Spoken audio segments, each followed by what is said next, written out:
Ladies and gentlemen, the start of the most famous, most prestigious football tournament in the world started today in Qatar. We have 13 European teams, 6 Asian teams, 5 African teams, 4 South American, and 4 CONCACAF teams. Of course, World Cup is starting wonderful, but we are thin in the studio. Dunk and the angry one, hopefully in some way in Qatar, covering for us on GRC Football TV. All right, let us begin. We're going to start with the game that opened, the curtain raiser for Qatar 2022, the host nations versus Ecuador. Okay, Big Steve, let's be real here.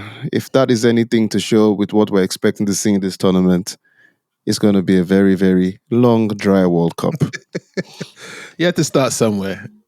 And at the end of the day, it's either the hosts or the previous winners that start the competition, in it. So Qatar had to start somewhere. So might as well get it over and done with. It wasn't a great match, but it didn't have much quality, but the quality can only go up. The best thing about that game is that they showed the Qatar games before their game today, and they only had one loss in about 8 matches, and they're picking out strong countries that they played, and this could be something that they could cause an upset here. No, I think Ecuador just took their foot off the gas. Mr. Hinder, Ecuador did what they needed to do, 2 goals in the first half.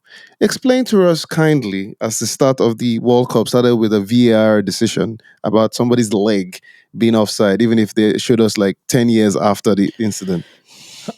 Firstly, you cannot think of Ecuador without thinking of Sash, right?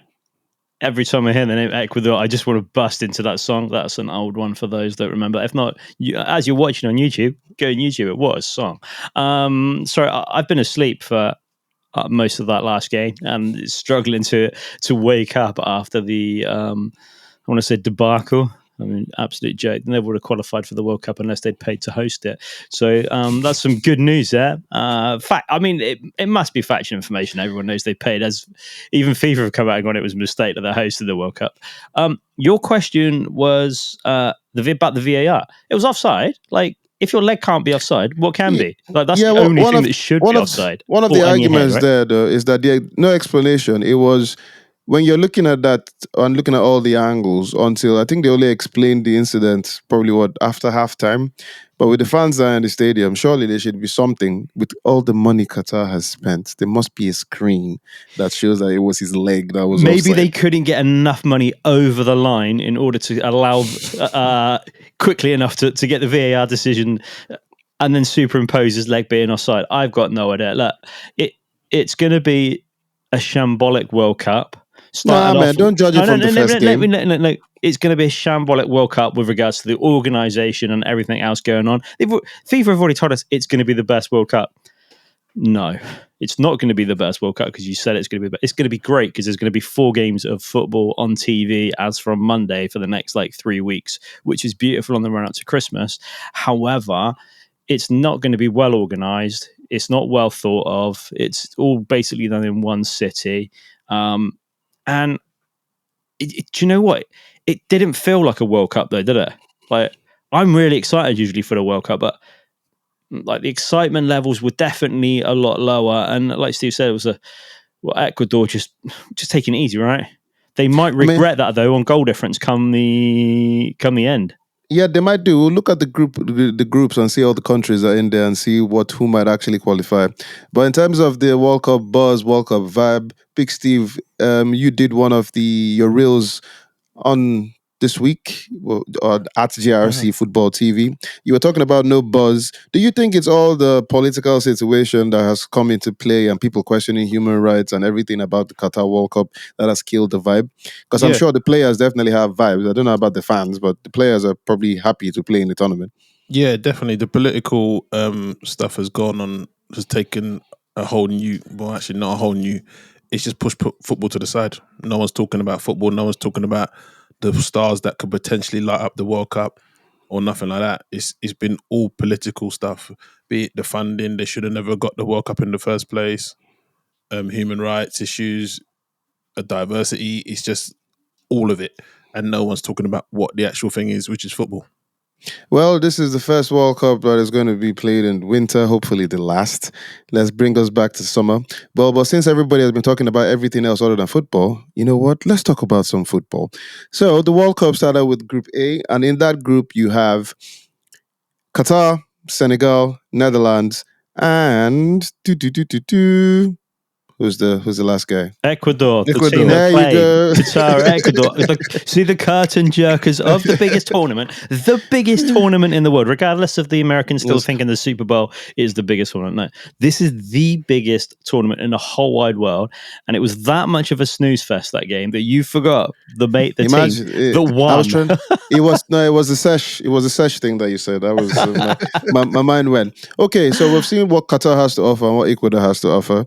We've seen what the teams are made of and the style they want to play. We haven't actually seen Netherlands and, of course, Senegal.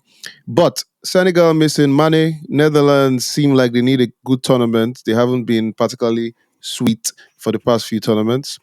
I guess we can all agree that Qatar will be staying home and watching the rest of the tournament after the group stages.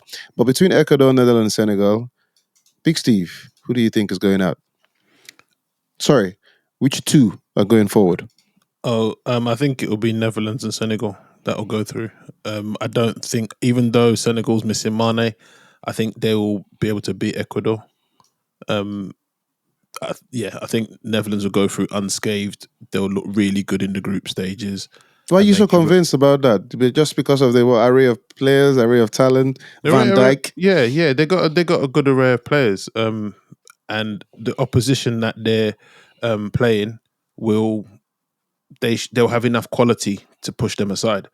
It will make people believe that they can go on further into the competition, but then when they get up against a side of very good quality, then they may struggle. But yeah, I think they'll cruise the group with Senegal coming in behind. I mean, countries like Netherlands have never. I mean, they always have talent. They have very good world class players, but it's always been about their team play until it gets to the point where they start quarreling to each other and fighting each other with way too much talent. In the days of Van Persie and the Van der Vaarts, Senegal don't have money. Money has always been key to this team since he broke into that team. Mr. Hinder, do you think you said Ecuador might come back to regret not scoring more than 2 goals? Do you think are you in agreement with Big Steve in terms of Netherlands and Senegal going through? Well, Senegal have got the best African goalkeeper of all time. I don't know. Let it go. Let it go. Look, I had to do that one. The aggregate's not there. He would have picked up on it. So, if you don't know what that joke is, in an earlier episode, the Big Steve said that Mendy was the best African goalkeeper of all time. Check it out. In the Premier League. In the Premier League. Yeah. Sorry. I don't know if anyone has played in a Let's in a move it better on. Let's league, move it right? on. So, Senegal African nations winners, though, weren't they? Yep. It's a tough one, really. Like Netherlands, you're always going to think that they're going to bowl anyone over, but they could either be amazing or just ridiculously poor, right? And I mean that there is neither a medium ground with them. They didn't just struggle to get through. They're either really, really good or just really, really poor on the day. That group, I would say Netherlands are going to be comfortable to go through. Qatar are going to get absolutely beat. But the Ecuador, everyone else is going to go now against Qatar and go, right, how many goals can we get and what could we do to get through? But looking at the Dutch team, they've got Weghorst. He's been called up. So we're talking about they've got great. I mean, he's on loan from Burnley to Besiktas, and he is one of their strikers. So it doesn't leave me with a great amount of confidence unless they're just looking to hoof the ball forward in the 94th minute, looking for a late equaliser, right? I'm not really sure, but that's one player. Go on, man. I'm more worried when you look. I mean, Big Steve says they should be very good for the group. They should qualify with ease. But when you look at our team, if you look at the defense is a bit. So you have Nathan Ake, Daley Blint, you have Stefan Vervaaj, Dumfries, Malacia. That is not. I don't think that's the most convincing backline or group of defenders. Big Virgil's not Steve, injured, these is two. he? Yeah, I mean, No, Virgil's there. Virgil's No, there. no, no. It's not. They're not. The best defenders. How they're playing as a unit, I think. But I don't think they're up against quality strikers in the group stages to put them to expose their weaknesses. Let's say that. When they get up against teams that do have that good striker or top winger, then I think they'll be more suspect. Are And you it'll become saying more that the apparent defence for the Dutch isn't a decent defence? Because I'm thinking that's one of their best defence they've had in a long time. No, it's a decent defense. I just think that in the group stages, they're not going to be up against top quality strikers. I agree they won't be really facing anything decent, but that's probably out when you look at their units. I would say the defense is their strongest point. So you're convinced defense strongest David point, Blind. but I mean experience. So you're convinced that defensively they're all good, but attacking they're not. I don't think that I mean, Memphis Depay, he's hot and cold, right? You've got Bergwijn from Tottenham. I mean, let's be honest, he's not really from Ajax. From Ajax, is he back at Ajax on loan? Is he Luke De Jong from PSV? Yep. I think it was a permanent deal, but he's an Ajax now. Cody Gakpo at PSV and Vincent Janssen from Royal Antwerp.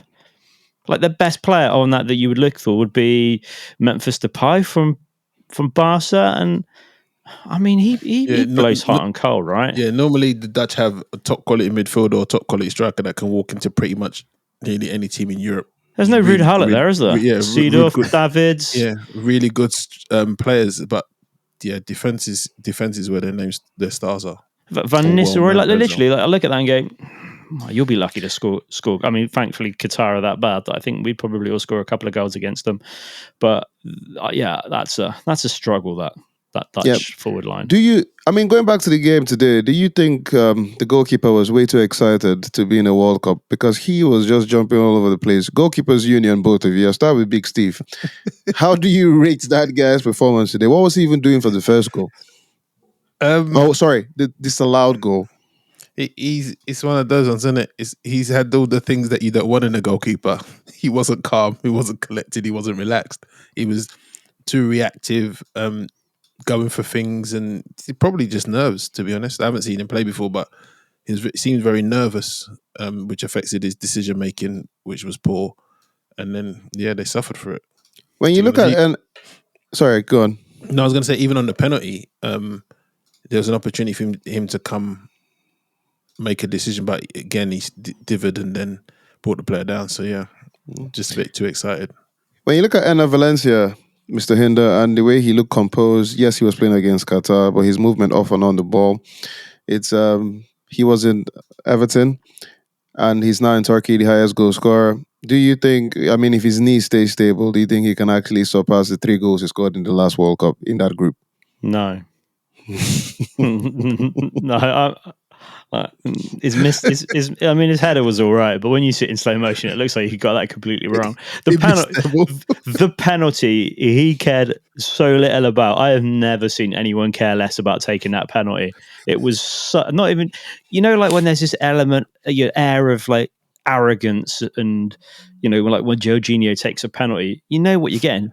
But he didn't even look like, he was like, I don't even care, and he just rolled it all the way to the corner. I think he even looked that way. He didn't even drop an eye or a shoulder. He just went, I don't care, man. That's just going in that. It was just, he won't score any more than 2 goals. He won't get a goal against Senegal or Netherlands. Wow. He's not going to score against Netherlands, and he hasn't been a good player. But he looked amazing today. You go, oh look that's just a team full of. Usually, the press would say it's milkmen, right? That's what they look like, but these are professionals. They're not part-timers. They're all professionals. It's not like the Faroe Islands, but these are all pros, but they're not playing at a high level at all. Well, they're not playing at a high level. They definitely didn't play at a high level today. We shall see what happens and how that group unfolds. Let us go to the group that I'm sure we're very interested in. Group B: England, Iran, United States, and Wales. Now, initially when we had the pre-World Cup talk, pretty much all of you think England will scale through. Just to confirm, I'll ask again, Big Steve, who are your top 2 to qualify from this group? What are you thinking for? England is there. It's England and Wales. Okay. Convincingly, you don't think the United States can do anything to upset the party? No, they can do. I think England need to get off to a good start. They need to beat Iran and put in a decent performance to give them the confidence and not have to not let it become a psychological problem. But I think England and Wales will pull through. I don't think USA will do them damage. In terms of psychology, England play Iran, and it should be, well, I would say it should be a good, smooth, easy game. But Madison hasn't made training yet, so he's not going to make that game. Kyle Walker is still getting up to speed. Everybody else seems to be fit and ready to go. Against Iran, Mr. Hinder, do you see that as pretty much like Ecuador, Qatar, England will just have the chance to train and get that confidence and score a few goals? Or do you think Iran might have something up their sleeves? No, they've got nothing up their sleeves at all. The game's been already taken over by as many political things as possible. Oh, I like the way the Americans pronounce it, Iran. It almost just sounds like they're owned by Apple from it. I mean, I hate to say that it's a poor group, but it really is. Like when they made the World Cup 32 teams instead of 24, you're obviously getting teams that shouldn't be there qualifying, and I don't mean they shouldn't be there because they haven't got like the right, but they're just not good enough. And Iran and Wales are probably two of those teams that I would say that aren't good enough. Even Wales. I'm putting Wales in there, man. After what Kiefer Moore said, I'm coming out all guns blazing for that. I'm English, right? And no, like out of that, England and United Soccer of America will be first and second, I believe, and Wales will be third and around fourth. Don't underestimate the Alexi Lalas American team. That's not a bad team on paper. Way better than the Welsh team on paper. I mean, they've got players from like League Two going there. That's low standard. And Gareth Bale and Ramsey both way past their best. So they've both well peaked and gone off the radar now. So I would say that the Americans have got a really good chance in that group. Our tough game is still against Wales, just purely for they're our closest rival, so it means more, right? So there's more of a tentative game. But if we don't breeze that group with 4 points, that's not confident. When we breeze that group, like yeah, on paper, that's 9 points that group every day of the week, right? You look at it and that's 9. But yeah, I think we'll top the group. We'll struggle a little bit because that's just the England way, right? Rather than just dominate. But yeah, England and America for 1 and 2. Sorry, Wales. I do love you, really. I think the difference between Qatar and Iran is that Iran will be a bit more organised.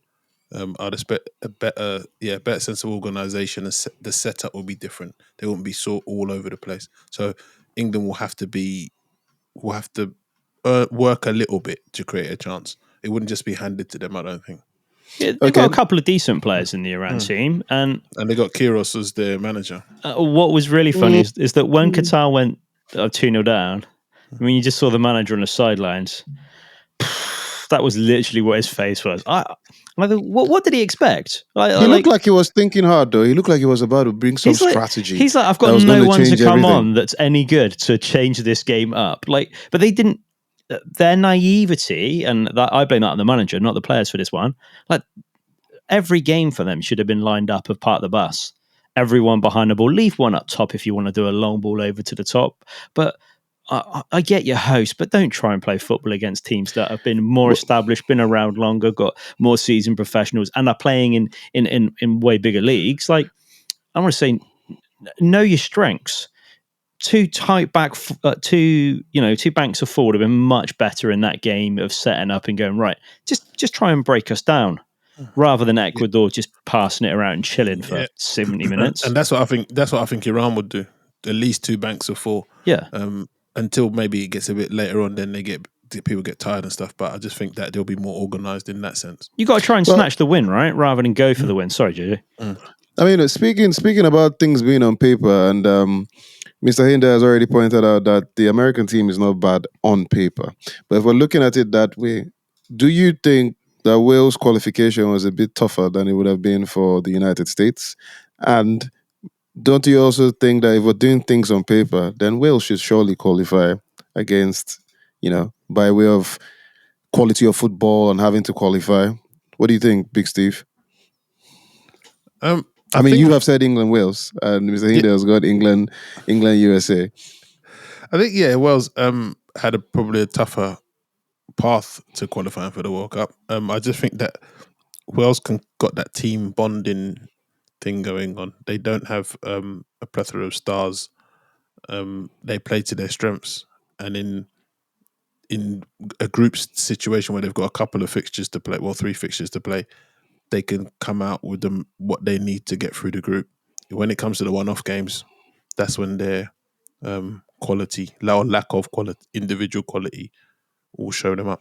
I mean, you guys have just you've been speaking about play to your strengths, play, solid back 4, solid back 5. Do you think so Iran, you're pretty convinced will do that? Do you think the US will apply that, Mr. Hinder, against, say, England or even against Wales? Or do you think they'll go out all guns blazing? The one thing that you know with the Americans is they'll be in the right state of mind for that particular tournament. Psychology and sports science and all of that they're fully on. Yeah, maybe they haven't got the most technical of players, but they're still playing at a decent level. They qualified 3rd in their group. They lost 3 games. They came behind Canada and Mexico for their actual qualification. Wales struggled through as well with their qualification. They came 2nd. They only just beat Czech Republic by a point in the end, but they had Estonia and Belarus in that qualification. So I'm not really thinking that the Welsh journey was that much harder than the American journey. Yeah, it was a little bit harder because they're European teams, and we would say that. But I still think the Americans will be up for it. They've got an Arsenal goalkeeper, haven't they, Steve? He's sitting there proud. Couple of players from the Premier League clubs, but I think that their togetherness and all that will help them out. I think it's a one-off, isn't it? And I just need Kiefer Moore to eat his words, right? Just Kiefer Moore needs to eat his words after that. Like, Duncan's not here, so he's a Bournemouth player, and I know Duncan wasn't happy with his comments either. But it's the World Cup. It's the time to shine. So you're pretty convinced that England will finish top of this group, Yeah. And whoever finishes top of this group will play. What's it called? Second place, isn't it? Second place. We'll reckon what, Senegal? So you guys are pretty much thinking England-Senegal matchup, yes? And then, of course, England to go through. Huh? I didn't say that. I mean, England are going through. England are winning it. Okay. Well, there's just this. That's it. It's the World Cup. We've got to win one in my lifetime, just so I can tell my grandkids about it. England can't afford to slip up, so they can't afford to get into a stage where they do something like draw against Iran, draw against America, and have to go and beat Wales. They'll put themselves in a really tricky situation if they go into the Wales game needing points, because the Wales will make it a local derby kind of thing, and then it will just, the quality will become a lesser thing. In terms of playing to your strengths, what formation? I mean, this group stage would be a very ideal time for Southgate to show the quality and the attacking football that the England team has, because if things go according to plan, England finishes top of the group, and then they play whoever finishes second, unless Netherlands finish second.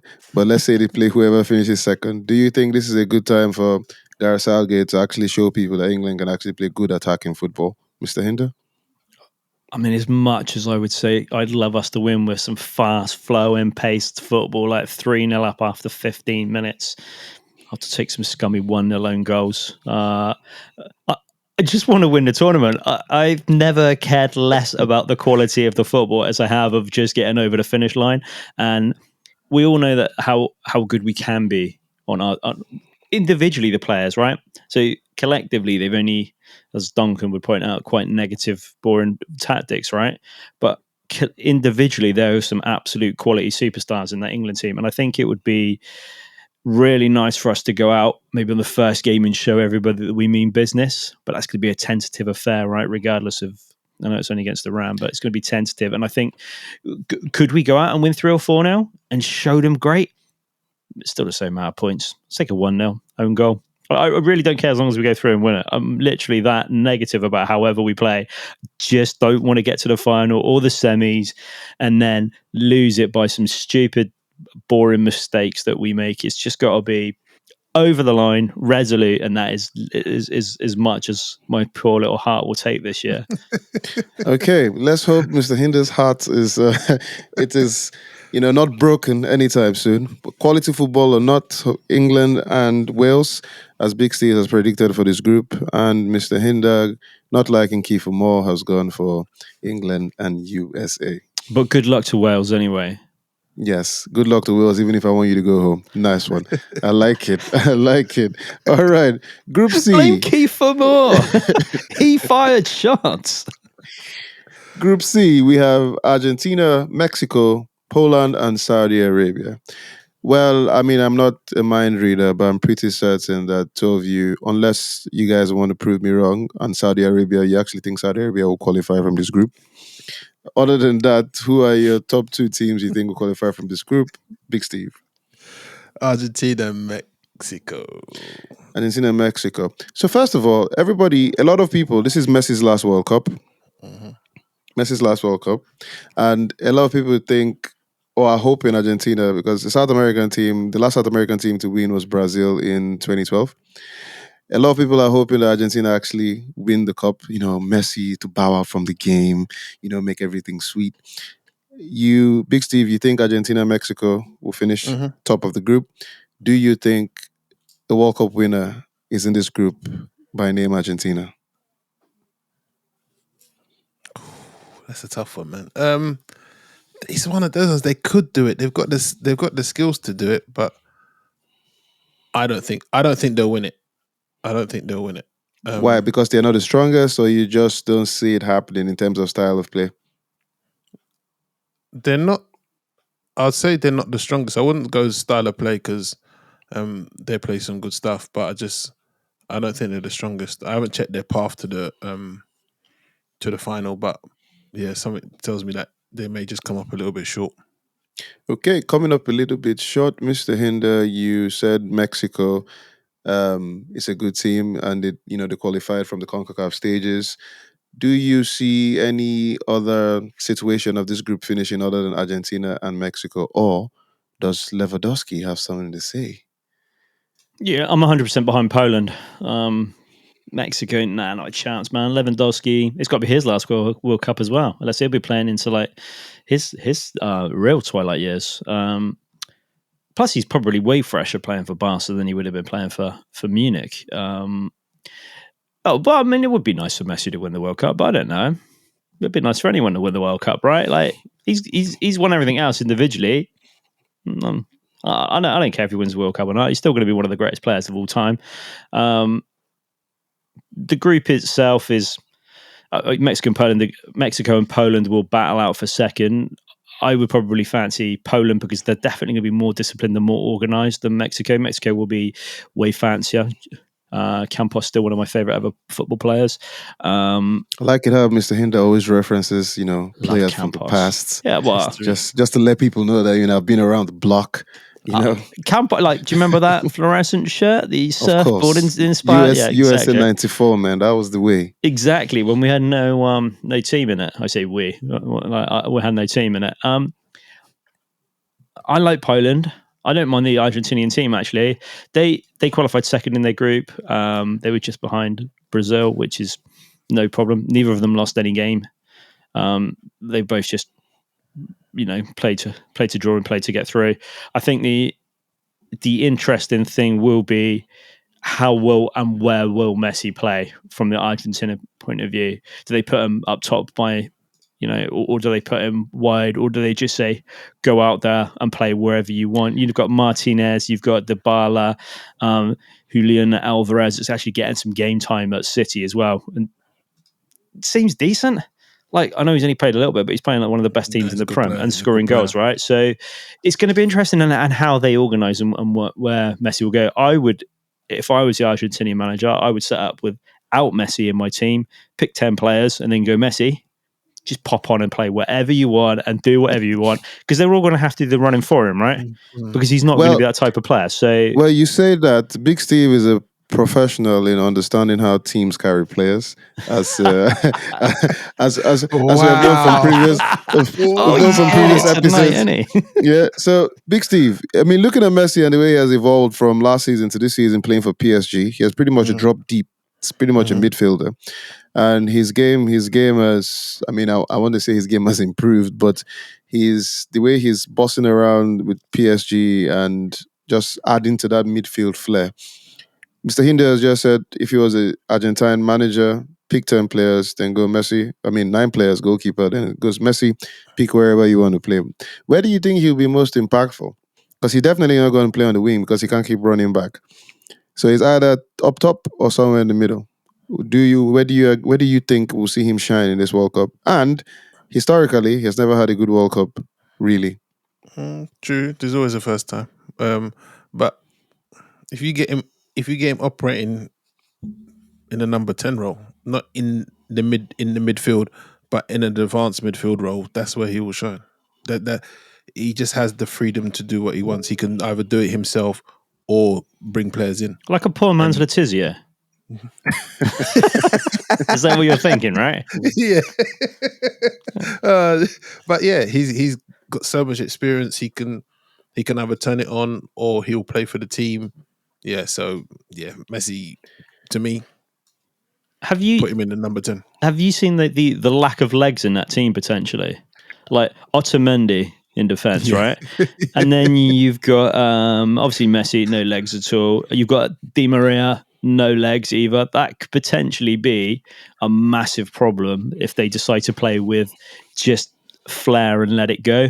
Whereas they've got some really good disciplined players that they could have in there that would really work quite well. So that's a team that could go, right, we're South American, we should be playing with that, that South American flair that we all expect, rather than that really tight knit team. So yeah, one way, they're going to get through at least. I mean, the question is, everybody's been talking about Argentina. Once you say Argentina, it was Messi's last World Cup. We're hoping he wins it. But he is not he is the biggest star, but there are also very key players in that team. Mr. Hinder, you mentioned Julian Alvarez. Nobody's talking about Dybala. Why? He's having a good season at Roma. He's Big lazy. He's lazy. But he's having a good season at Roma. I mean, you can't be lazy playing under Mourinho. You just got to defend. That's what they've got to do under Mourinho, right? Yep. And then you also have Lautaro Martinez. So, I mean, why is everybody just on and on about Messi, Big Steve? Because he's Messi. Yeah, but he's poor man's Letizia. If he's in the side, he's gonna play. All right. So it's what he can bring out of those players. He's still gonna be, if Argentina are gonna win that World Cup, he still has to probably be the best player. Even though they've got good quality around them, it will still go through him. And it's whether he puts the ball in the back of the net himself or whether he sets people up. The fact that he's got other people around him, like Dybala, what's his name? We just said his name for Man City. Alvarez. Yeah, he feeding them in and stuff like that. He can do that. But yeah, to me, Messi's still the number 1. Okay, I mean, Mr. Hinder, you mentioned Dybala and talking about him being lazy. You don't see him being key for this tournament with Argentina? No, I already said that Martinez for Inter Milan for me. You've got Joaquin Correa from Inter as well, and then Alvarez. The like Steve pointed out earlier, and you pointed out with regards to where Messi's now playing. So if you're going to put Messi at the top, but he's going to play as a number 10, would you put him as a front man? Because I see Dybala and Messi, if they're both going to play number 10s, you're playing Messi, right? And then it's kind of going to make stuff hard, which is why I would literally just pick 10 men of how I want to play and then just go, Messi, do your stuff, right? Because he can unlock the game and he can do it, but he's not going to do the running, and he's not going to do. And probably, in all honesty, you probably don't want him to do. You want him to be on that ball, put the nice passes in, do the crosses, take some free kicks, score some goals. That's the kind of stuff you want him to do. You don't really want him to get ground down with running back 50 yards. Not because he's old, but because he's way better suited elsewhere on the pitch, if that makes sense, and freeing up for him to then dictate the play. It's interesting that I mean, he is one of the best players in world football, not just the amount of goals he scored, but because he can actually play football as well. And which is when he's dropped deeper, you know, I'm not going to compare him to say he's the same as Rooney, but Rooney dropped deeper as well, you know, and still had some cracking years in him. Hopefully Messi won't end up, you know, almost a central defensive midfielder and still stays in the front half of the pitch, because that's definitely where he is definitely best at. But I think Steve's right. The ball's going to be through him. He's going to be pivotal to regardless of where they go. They've got a couple of games where they could rest him though, and to keep him fresh for the bigger games, even with that good quality lineup that they've got in there. And fair play to Alexis McAllister from Brighton getting in that team as well. He's got to be chuffed to bits. Oh yeah, he must. He probably starstruck in that team, just walking around, just going, "Oh my god, who are these people?" Those people. And the other thing is, once Messi's on the team sheet, the opposition are going to fear him. Yeah, or want to crunch him. Yeah, I mean, one of those. Either way. Well, we'll see how.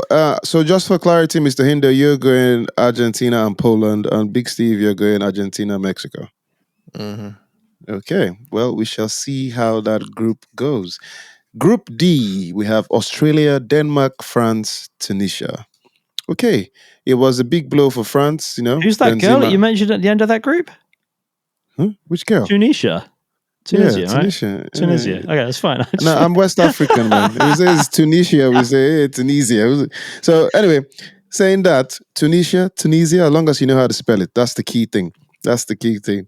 So, France, big blow. Benzema not making the World Cup squad. Very unlucky with some injury that he got after having such a good year. But France should be strong enough to finish top of that group and possibly win it. Mr. Hinder, what do you think? Win the group, right? Yep. Oh God, just making sure you weren't tipping them to win the whole thing. I mean, if France don't win that group, they've done that. I mean, they could win the whole thing. Do you remember when Senegal beat them in the opening of the World Cup? Like that's what I'm thinking of their fall from grace if they don't do it. It will literally, they just capitulate. For me, Benzema making the team, he's never been needed. I'm not saying he's not a great player. He's one of my favourite players. I love a strong, you know, in striker. this current French team, you don't think he's not French needed? Team, don't take Giroud out of any team. They got Giroud. Do not take Giroud. Do not underestimate that player, especially when you're playing against people with no legs. Okay, and let's keep it real here, people. I know I don't have an opinion, but are you telling me if you were playing against France and you saw Mbappe and Benzema, or you saw Mbappe and Giroud, please tell me which one will scare you the most. First of all, Benzema. So you're going to have Mbappe that I would end up probably putting at the top, and then you've got Dembele and Coman maybe out wide, or Nkunku. So for me, out of every position that needed, like Benzema's a great player, but I just don't think he's going to be missed as much as we'll miss him, if that makes sense. That French team doesn't lose. It's not like you're taking Messi out. They have got some top quality players. I mean, if Griezmann dropped that, no one would have missed him either. But what is amazing is how defense heavy the French squad is. And I mean heavy. That is a massive, massive amount of defenders. 1, 2, 3, 4, 5, 6, 7, 8, 9, 10, 11 defenders in that squad. No one else has got anywhere near that. Other teams have got 9 forwards. Like, they've only got 6. So they're playing a 4-4-2 or a 4-5-1 or something with some wide players. They're not playing 2 at top. Benzema, unfortunately, won't make it. And I don't think he's been needed. Okay, Big Steve, please help me out here before I just die of some sort of, I don't know what this man is saying here. The world's best player is not needed in the World Cup because of the team.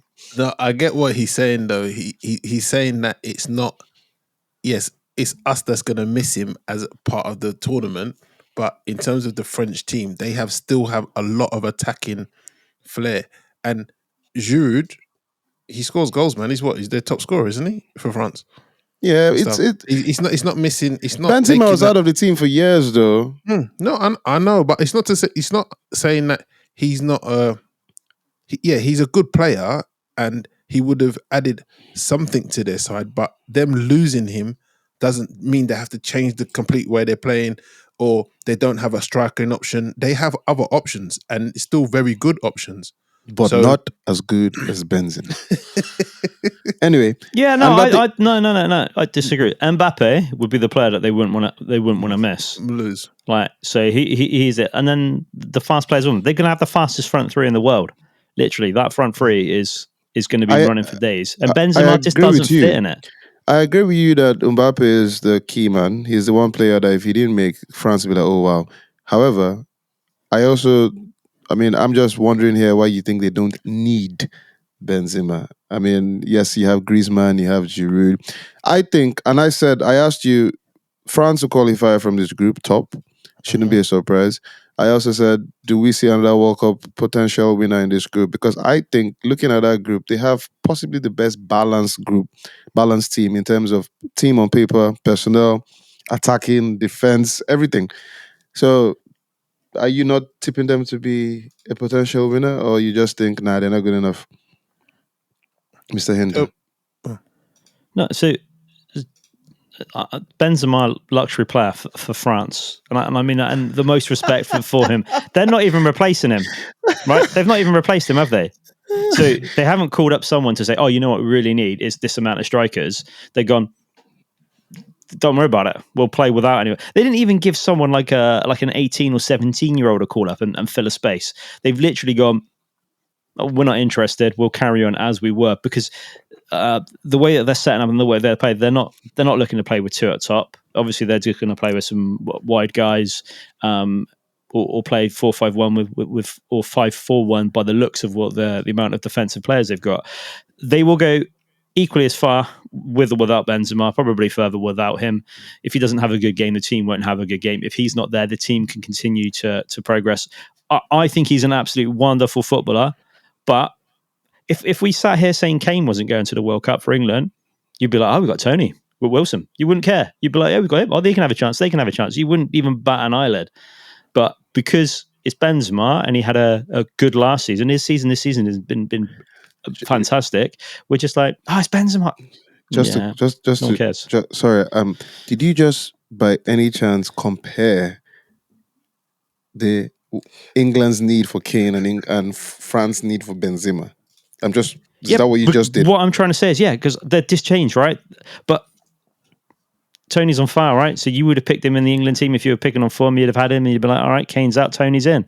Like, I think it's that type. There's certain players that are pivotal in a team, and then you look at it and you go, like, Gaza was amazing to have, right? We needed Scholes, we needed Gerrard, we needed Beckham, we needed Seaman, or that Neuer was needed, Oliver Kahn was needed, Ballack and Schweinsteiger, like proper stalwarts of the teams that were needed. But Benzema, he has come and gone through that French team so much, they've coped without him. And he, to me, that team isn't a worse team without him. We're just going to miss him from that World Cup. And I think France with Mbappe, if he was missing, that's where they would fall down. But Benzema, I don't know if he gets a sniff of Mbappe around anyway. Who are you going to play? They ain't playing a 4-4-2. Well, we shall see. So, on your case, Mr. Hinder, so France qualifiers and who else? What, from that group? You have Denmark, Australia, Tunisia. I'm assuming Denmark. Okay. I'm assuming. It's not a great group, is it? I mean, if France don't get out of that group, they've got no hope. Like, that's the group of luxury. Mr. Big Steve, so when you look at the French team, I mean, if you're looking at the defense, we have Alfonso, you have Madanda, you have Pavard, you have Koande, you have Varane, my good God, you have Saliba. I'm sure the Arsenal fans, even yourself, Big Steve, are excited. You have Coman, Nkunku, Mbappe, Benzema. Oh my God. It's a team. Do you see them as potential World Cup winners, unlike Mr. Hinder, Big Steve? Yeah, if they can get the balance right, I think they can be.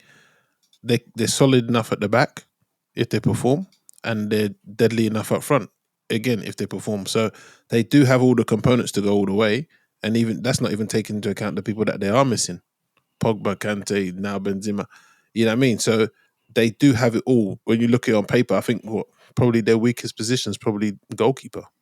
And I didn't say he couldn't win it. I just said that they're in no worse position. He said that I couldn't win it. I'm just in a no worse situation. I said that they're no worse than they were before. And Steve's right.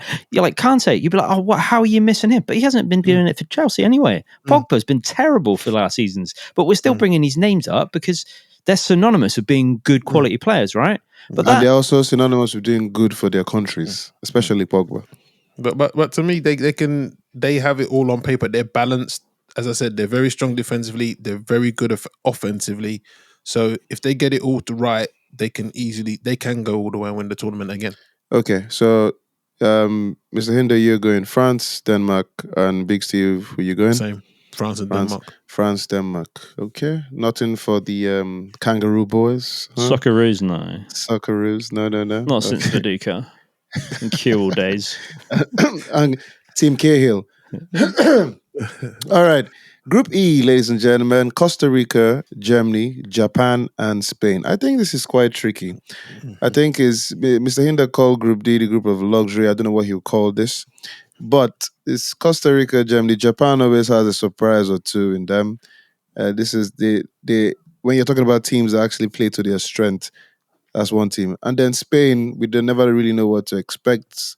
They have been very hot and cold in the past few tournaments, and they don't have that same quality of players that they were bringing in from the good old days. But Mr. Hinder, who qualifies from this group? Well, there's only 2 teams qualifying from that group. And it's a pretty easy one. That's Spain and Germany. Costa Rica and Japan. I mean, Japan can pull it out of the bag, but I mean, there's only so many rabbits that are going to be in that hat that they're going to be able to pull out.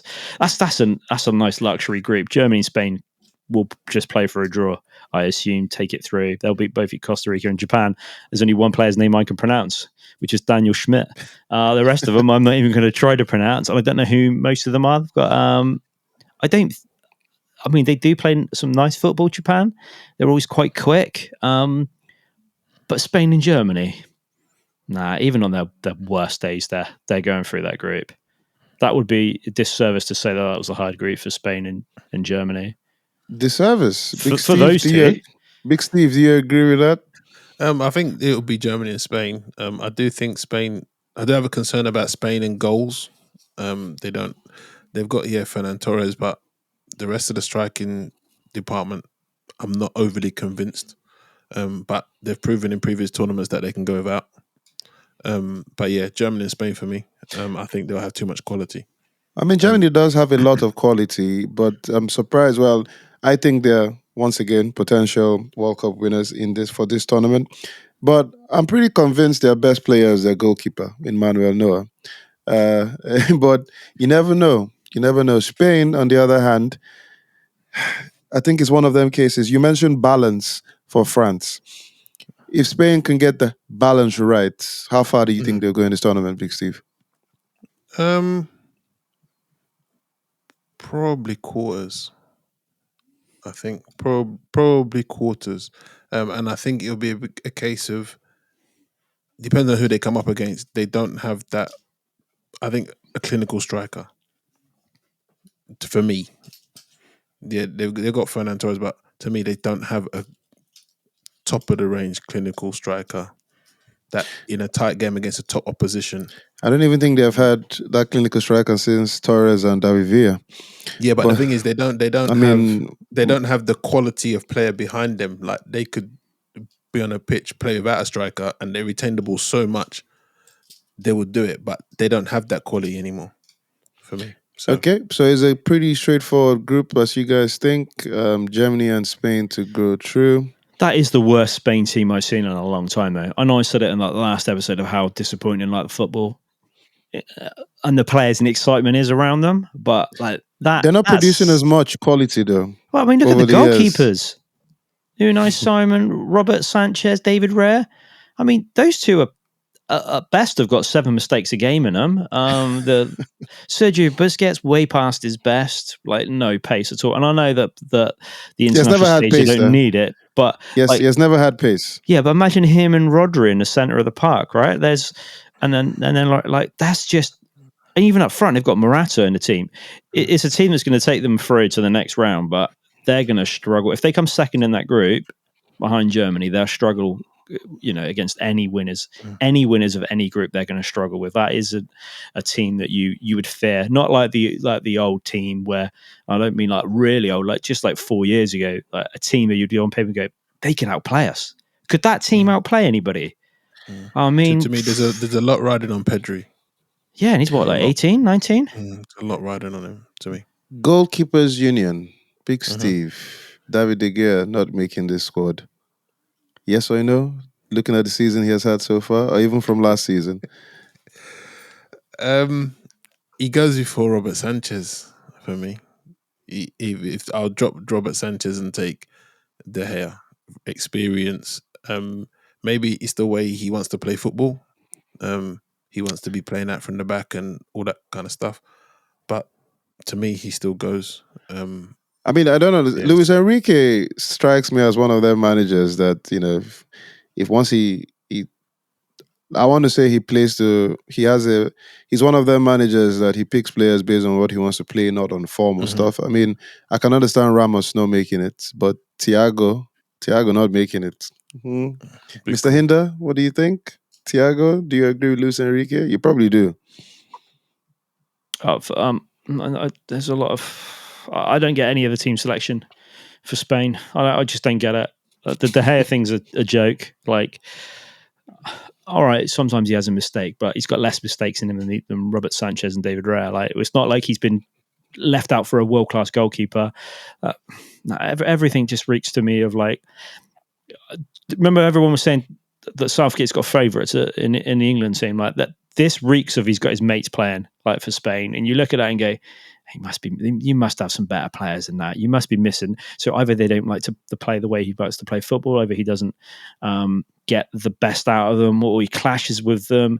There's just no big egos in that team, and that not necessarily a bad thing, but I want to see a couple. I'm just so uninspired by that. Right, Rodri sticks out, and he's a steady player, right, for Man City, but he's just steady. Like, and Laporte, they're just good, steady players. Azpilicueta's still in there, and I don't get it. I just don't understand. You've got to have De Gea in there all day long. If I missed your other point, sorry. We shall see, but I'm sure they'll be good enough to at least qualify from their group. You both have gone Germany, Spain, so we shall see. I think I see an upset coming in that group, man. I just see Japan sneaking in. But who do they take out? Spain. Let us see what happens. They've got to have more pace than Spain. You never know. Rodri and Sergio Busquets have gotten some new trainers.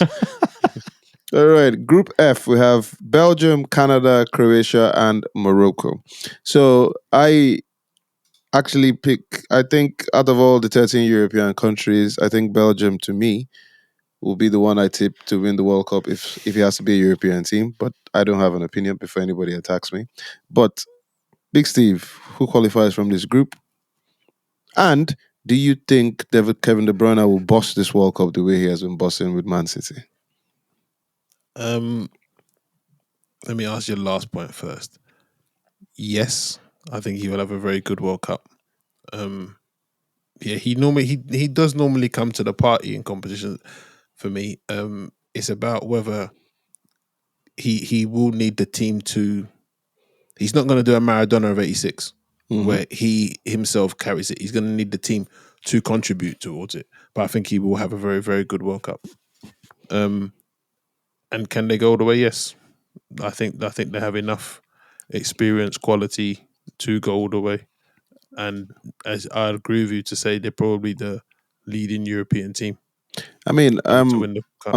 I'm smiling because Mr. Hinder, Trossard or Lukaku, who do you start? We all know how you love your good friend Lukaku. You know. I mean, I'm struggling to see why we think Belgium are going to win this. I think that this squad now is at their peak. If they didn't win it this time, they're never going to win it. Like they should have won it 4 years ago when everyone was saying that they were at their best, and they've been like England and just didn't perform on the big stage. And they've still got a lot of aging legs, but a lot of, I would say, some fresh blood in there. It's not a bad team. But who do you pick? Like, where do you see them playing? I'm looking through the squad, and obviously De Bruyne's, a starter hands down, week in, week out for me. But Eden Hazard, he's done nothing since he left Chelsea, right? He's terrible. He's in there. Lukaku, I mean, let's be honest, he's struggled regardless. Dries Mertens is probably older than me now. Trossard has to start games, but is he a name that they want? I mean, Batshuayi's in there as well. So they used to be good. They didn't have a hard route into qualifying. They're Wales, Czech Republic, Estonia, and Belarus in there. I don't think that team is anywhere near as good. That defense is as aging, really. I mean, Vertonghen and Alderweireld, like, yeah, man, 10 years ago, that was a rock solid back to, but now, and Castagna from Leicester. So yeah, not going to win it for me. Will they get out of the group?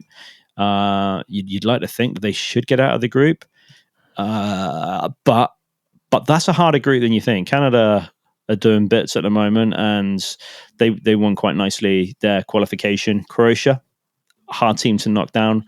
Morocco will be the easier team in that one. Belgium should get through, but I think that'll be Belgium and Canada going through that. But I think it'll be a lot closer than people think on that particular group. Belgium and Canada to go through for Mr. Hinder. Big Steve, do you agree with that? I'd agree with that. Do you think, in terms of, I mean, sometimes picking a player, this World Cup is a bit tricky because if it's played in summer, you have a player, even if he had a bad season, come out, shine, everybody wants to buy them. So with the World Cup coming in the middle, is it also still a good chance for, say, players like Lukaku to say, okay, fine, yeah, my form in Inter Milan hasn't been the best, or I would like to come back to Chelsea. Do you think it would be a good platform going back into Christmas for them to go back to their clubs? Mr. Hinder? No. I mean, these guys should be at the pinnacle of their performance, right? Those are the best of the best, or the best of their. If you can't get up for it and you're not up for the World Cup, then you're not up for anything. But the chances are, if you have a poor World Cup, you're either going to come back with something to prove afterwards. If it's a majority like your fault, you've got something to prove when you come back, or you take that negativity with you, where you go really far in the World Cup and you're just tired because you've got that, not just a physical exertion from it. That this World Cup being in winter is the worst time for a losing team. Okay, so the team that come fourth, third, and second are going to, especially second, are going to struggle. Those players, there's going to be 25 players and 11 men that play that game, are going to be really hard to come back and forget about what's just happened on the biggest game of their life, on the biggest occasion. That psychology of losing that final is so detrimental. They've got, a week, if that, to get back into the swing of it, have dinner with the families, and then back out on Boxing Day and the day after that. Like, that's no time. That's the danger, is the World Cup final losing game. For those players that lose, man, that's a hard recovery. Drawing the line under the sand after that, especially if you score an Oggy. Well, we shall see who draws the line under the sand December 18th. I guess it's not England. Please. I don't want another Three Lions song to come out. Okay, Group G. We have Brazil, Cameroon, Serbia, and Switzerland. Well, Brazil, everybody thinks. Did you see Neymar's control of that ball from 35 meters? No. Forget Neymar's control. Did you see everyone else's control? That was funny. I mean, only Neymar and Richarlison controlled the ball. Richarlison controlled it from 30 meters. But Neymar Richarlison's one was the third attempt. Oh. It was his third attempt. The first one, he didn't even get nowhere near the ball. Well, they don't need to control it from 35 meters here. So, but they have Brazil, you have Cameroon, Serbia, and Switzerland. Mr. Hinder, other than Brazil, who else qualifies from this group? Oh, I think that's a little bit harsh. Serbia and Cameroon. I mean, Roger Miller's still playing, right? No, he's not. Wake up and smell the coffee. Cameroon don't export much coffee. That's why I don't know. Serbia, usually well disciplined, good strong team to break down. Vlahovic, I probably absolutely butchered his name, which is no surprise. Being English and not being able to pronounce anything is key to watching football. But Brazil are going to dominate that group, and rightly so. Maybe we'll get some flair in it. They might be the only team with some flair left, really, because everyone wants to play football in Brazil, whereas a lot of the other countries just want to grind out those wins. So they wouldn't win a World Cup on 1-0s. That would be deemed unacceptable. That would have to be done with a little bit of flair. But yeah, they're good for the final, though. Yeah, so you're going Brazil and who from this group? Serbia. I did lead up with Serbia. Just making sure, just checking. I'm not changing my mind now. Cameroon. You know how you like to do your thing. Big Steve, why is there so much hope for this particular Brazilian squad? Because a lot of people have been mentioning how obviously they don't produce the same quality of players that they have in the past. But for some reason, people think this might be their year. I mean, you have Neymar, you have Richarlison. They also have, for a long time, have a good. One of the things that, if you look at the defense. World Cup winning squad, Brazil squad, their defensive midfielders are always key. Casemiro Mhm. seems to be the one that's coming to add to that. Casemiro and Fred for Brazil have been solid.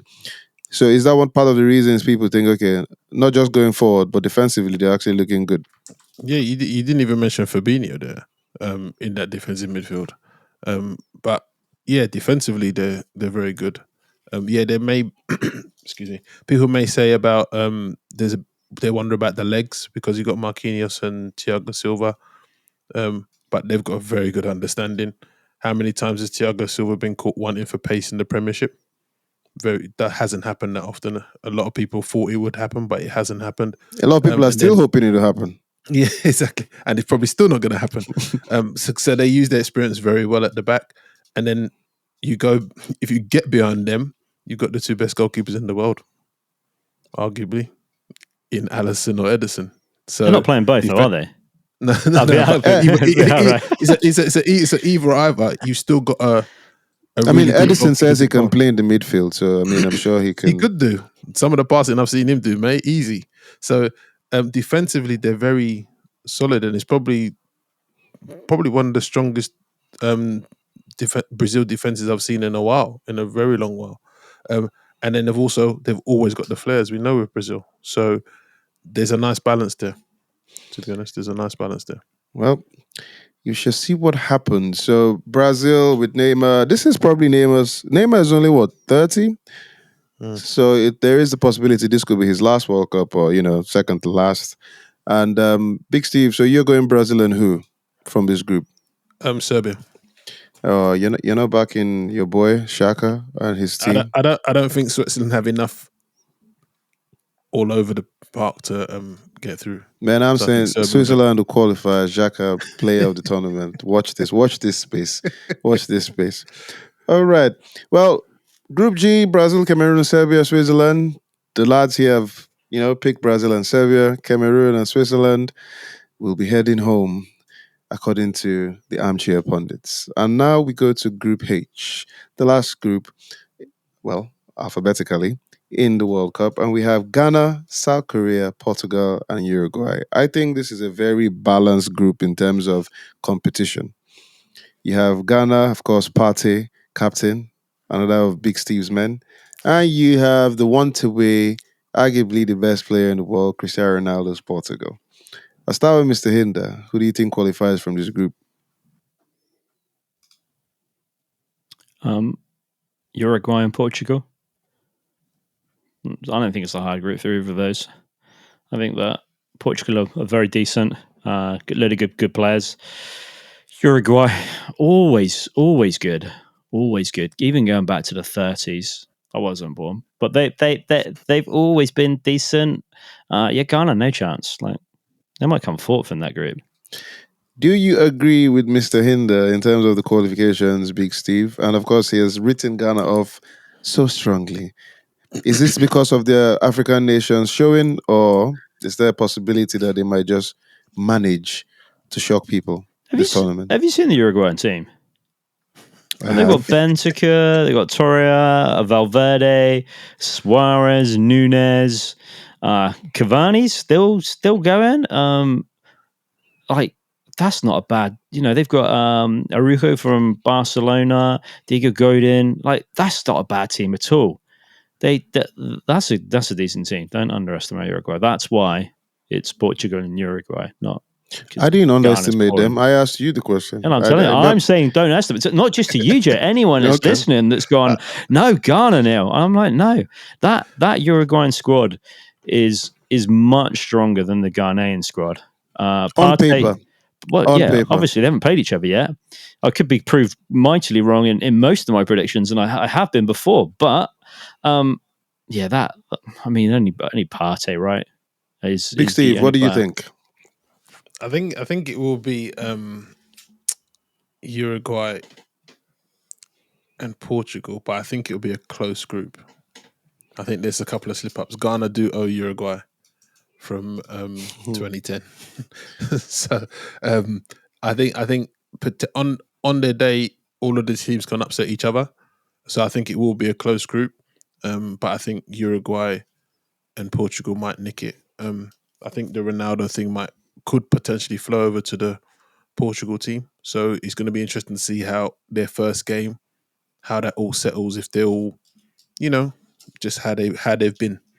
I think had one of the players, they said coming into the tournament with all the hype on Ronaldo and what happened at Man United, is it any different? They said no, it's just a different topic because the hype is always around Ronaldo. So for them as a squad, it doesn't really change things.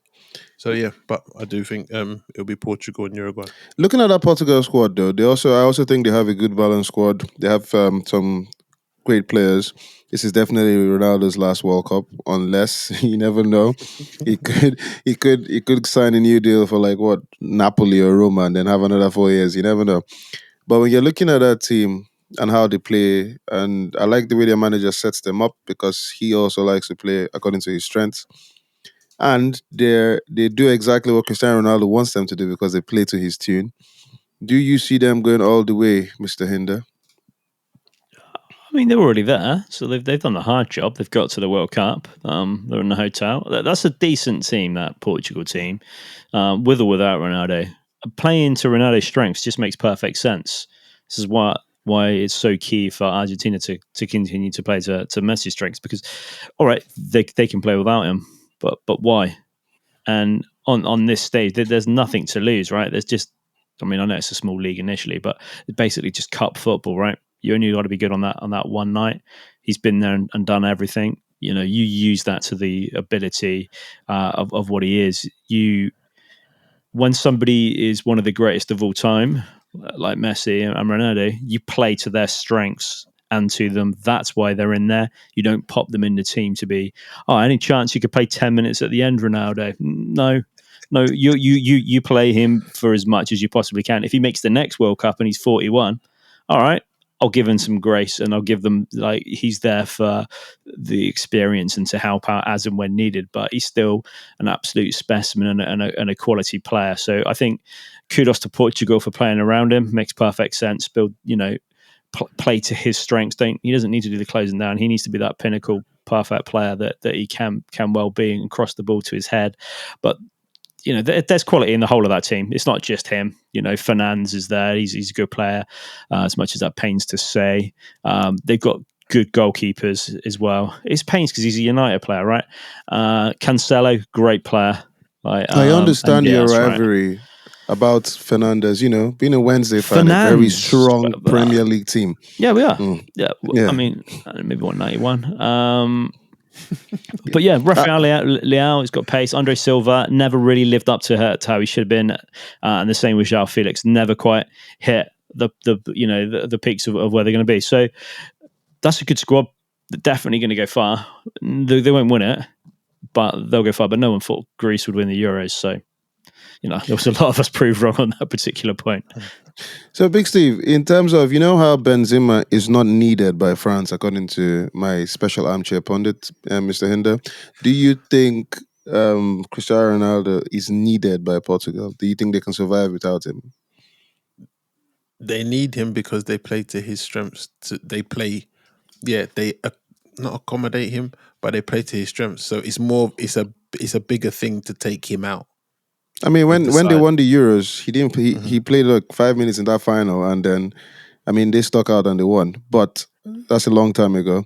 It was one game. He did help him get to through the rest of it, right? Yeah, no. He how can I say? Yeah, he's still a massive contributor because of the way they play. Yes, have they got other players that can come in and still do a job? Yes, they do. But will they have the belief that they can beat teams without Ronaldo? Maybe not. Yeah, maybe not. So, or did they have the faith in the other strikers that if Ronaldo's on the pitch, 1 or 2 chances he's going to score? The other strikers, have they proven it at this level in the same way Ronaldo does? So it's not just what he does on the pitch; it's the psychological effect. 117 goals in 191 appearances for Portugal. That's amazing. That's amazing. If they win this World Cup, we'll get almost 200 appearances, won't it? It's like 8 games, I think. That's phenomenal. man. He just deserves to be playing from those stats. Like, just a God-given right. If you've done that much for your country, you deserve to be the talisman and to play to that person's strengths, because that's demonstrating on a weekly basis and a yearly basis of how good you are and how phenomenal you've been for your team since you've been there. He's even got 19 goals in 40 appearances for United, and I find that outstanding. Well, I mean, I would love, just based on this kind of conversation, I would love Argentina and Portugal to play the final.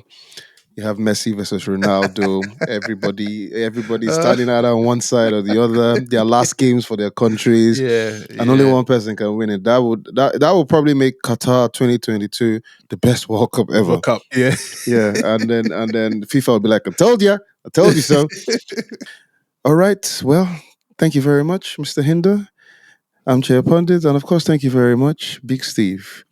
Thank you, gents. Thank you, people. We shall see if Kiefer Moore is right more times.